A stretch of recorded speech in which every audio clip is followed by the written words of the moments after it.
Hi friends, ನಾನು ನಿಮ್ಮ Nishchita. Welcome back to my channel. ಇವತ್ತಿನ ರೆಸಿಪಿ ಒಳಗೆ ವೆರಿ ಈಸಿಯಾಗಿ ಚಪಾತಿಗೆ ರೊಟ್ಟಿಗೆ ಸೈಡ್ ಡಿಶ್ ಆಗಿ ತೊಂಡೆಕಾಯಿ ಪಲ್ಯ ಹೆಂಗೆ ಮಾಡೋದು ಅಂಥೇಳಿ ತೋರ್ಸಾತೀನಿ. ನನ್ನೂ 2 ಚಾನಲ್ ಅದಾವು. ಒಂದು ನಿಶ್ಚಿತ MS ಲಾಗ್ ಚಾನಲ್, ಇನ್ನೊಂದು ನಿಶ್ಚಿತ MS ತಿನಿಸುಕಟ್ಟೆ ಚಾನಲ್. 2 ಚಾನಲ್ನು ಸಬ್ಸ್ಕ್ರೈಬ್ ಮಾಡ್ಕೊಂಡು ವೀಡಿಯೋಸ್ನ ನೋಡಿರಿ, ಶೇರ್ ಮಾಡಿರಿ, ಲೈಕ್ ಮಾಡಿರಿ. ಬರ್ರಿ ತೊಂಡೆಕಾಯಿ ಪಲ್ಯ ಹೆಂಗೆ ಮಾಡೋದು ಅಂಥೇಳಿ ನೋಡ್ಕೊಂಡು ಬರೋಣ. ಫಸ್ಟಿಗೆ ಮಿಕ್ಸಿ ಜಾರಿಗೆ ಒಂದು ಅರ್ಧ ಬಟ್ಟಲದಷ್ಟು ಶೇಂಗಾ ಹುರಿದು ಸಿಪ್ಪಿ ತೆಗೆದಿರೋ ಒಂದು ಅರ್ಧ ಬಟ್ಲು ಶೇಂಗಾ, ಒಂದು 2 ಚಮಚದಷ್ಟು ಬಿಳೆ ಎಳ್ಳನ್ನು ಹಾಕ್ಕೊಂಡು ಫೈನಾಗಿ ನಾನು ಪೌಡ್ರನ್ನ ಮಾಡ್ಕೊಂಡು ಬರ್ತೇನಂತ. ನೆಕ್ಸ್ಟ್ ಒಗ್ಗರಣೆಗೆ ಪ್ಯಾನ್ ಬಿಸಿ ಮಾಡಿ ಒಂದು 2 ಚಮಚದಿಂದ 3 ಚಮಚದಷ್ಟು ಎಣ್ಣೆ ಹಾಕ್ಕೊಂಡು ಎಣ್ಣೆ ಚಲೋತ್ನಂಗೆ ಕಾದ್ಮೇಲೆ ಒಂದು ಸ್ವಲ್ಪ ಅದಕ್ಕೆ ಸಾಸಿವೆ ಹಾಕ್ಕೋತೀನಂತ. ನೆಕ್ಸ್ಟ್ ಒಂದು ಸ್ವಲ್ಪ ಅದಕ್ಕೆ ಜೀರಿಗೆನ ಹಾಕ್ಕೋತೀನಿ. ಇವೆರಡೂ ಚಟ ಅಂದಮೇಲೆ ಜಜ್ಜಿ ಇಟ್ಕೊಂಡಂಥ ಅಲ್ಲ ಬೆಳ್ಳುಳ್ಳಿ ಪೇಸ್ಟ್ ಹಾಕ್ಕೋತೀನಿ. ನಾನು ಒಳ್ಳೊಳಗೆ ಜಜ್ಜಿ ಹಾಕ್ಕೊಂಡೀನಿ, ಮಿಕ್ಸಿನಾಗ ಪೇಸ್ಟ್ ಮಾಡಿಲ್ಲ, ಟೇಸ್ಟ್ ಚಲೋ ಬರಲಿ ಅಂತ. ಸ್ವಲ್ಪ ಎಣ್ಣೆನಾಗ ಫ್ರೈ ಮಾಡಿ ನೆಕ್ಸ್ಟ್ ಒಂದು 1/2 kg ಅಷ್ಟು ತೊಂಡೆಕಾಯಿನ ಉದ್ದುದಕ್ಕೆ ಹೆಚ್ಚಿ ಹಾಕ್ಕೊಂಡೀನಿ. ಹಣ್ಣಾದರೂ ಪರವಾಗಿಲ್ಲ, ಹಾಕ್ರಿ, ಪಲ್ಯ ಭಾರಿ ಮಸ್ತ್ ಅಂದ್ರೆ ಮಸ್ತ್ ಆಗ್ತೈತಿ. ತೊಂಡೆಕಾಯಿನ ಎಣ್ಣೆ ಒಳಗೆ ಚಲೋತ್ನಂಗೆ ಫ್ರೈ ಆಗಬೇಕು, ಕಂಪ್ಲೀಟ್ ಎಣ್ಣೆ ಒಳಗೆ ಫ್ರೈ ಆಗಬೇಕು. ಮ್ಯಾಲಿಂದ ಸಿಪ್ಪಿ ಏನಿರ್ತೈತಲ್ಲ ಅದು ಫುಲ್ ನೀರ್ಗಿ ಥರ ಆಗಬೇಕು. ಅಲ್ಲಿ ಮಟ್ಟನೂ ಎಣ್ಣೆನಾಗ ತೊಂಡೆಕಾಯಿನ ಚಲೋ ಫ್ರೈ ಮಾಡ್ಕೊಳ್ಳೋಣಂತ. ನೆಕ್ಸ್ಟ್ ಇದಕ್ಕೆ ನಾವು ರೆಡಿ ಮಾಡಿ ಇಟ್ಕೊಂಡಂಥ ಶೇಂಗಾ ಮತ್ತು ಎಳ್ಳಿನ ಪೌಡ್ರ್ ಏನಿರ್ತಲ್ಲ ಅದನ್ನು ಹಾಕ್ಕೊಳ್ಳೋನು.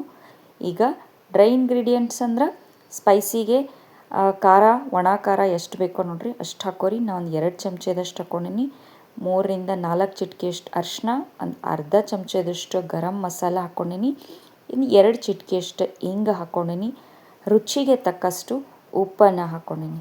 ನೆಕ್ಸ್ಟ್ ಚಲೋತ್ನಂಗೆ ಮಿಕ್ಸ್ ಮಾಡ್ಕೊಂಡು ಒಂದು 2ರಿಂದ 3 ನಿಮಿಷ ಎಣ್ಣೆ ಒಳಗನ ಫ್ರೈ ಮಾಡ್ಕೊಂಡ್ವಿ ಅಂದ್ರೆ ಈಸಿ ಆ್ಯಂಡ್ ಟೇಸ್ಟಿಯಾಗಿ ಮತ್ತು ಡಿಲೀಷಿಯಸ್ ಆಗಿರುವಂಥ ಚಪಾತಿಗೆ, ರೊಟ್ಟಿಗೆ, ರೈಸಿಗೆ ಸೈಡ್ ಡಿಶ್ ತೊಂಡೆಕಾಯಿ ಪಲ್ಯ ಭಾರಿ ಮಸ್ತ್ ಅಂದ್ರೆ ಮಸ್ತ್ ಆಗ್ತೈತೆ ನೋಡಿರಿ. ಗೆಸ್ಟದು ಬಂದಾಗ ವೆರಿ ಕ್ವಿಕ್ಕಾಗಿ ರೆಡಿ ಆಗಿಬಿಡ್ತೈತಿ. ಬಟ್ ಏನಂತಂದ್ರೆ ಎಣ್ಣೆನೊಳಗೆ ತೊಂಡೆಕಾಯಿ ಎಷ್ಟು ಚಲೋ ಫ್ರೈ ಆಗ್ತಾವಲ್ಲ ಪಲ್ಯ ಅಷ್ಟು ಟೇಸ್ಟಿಯಾಗಿ ಬರ್ತೈತಿ ನೋಡಿರಿ. ಸೊ ಇದು ಚಲೋತ್ನಂಗೆ ಮಿಕ್ಸ್ ಆಗಿ ರೆಡಿ ಆಗೈತಿ ನೋಡಿರಿ.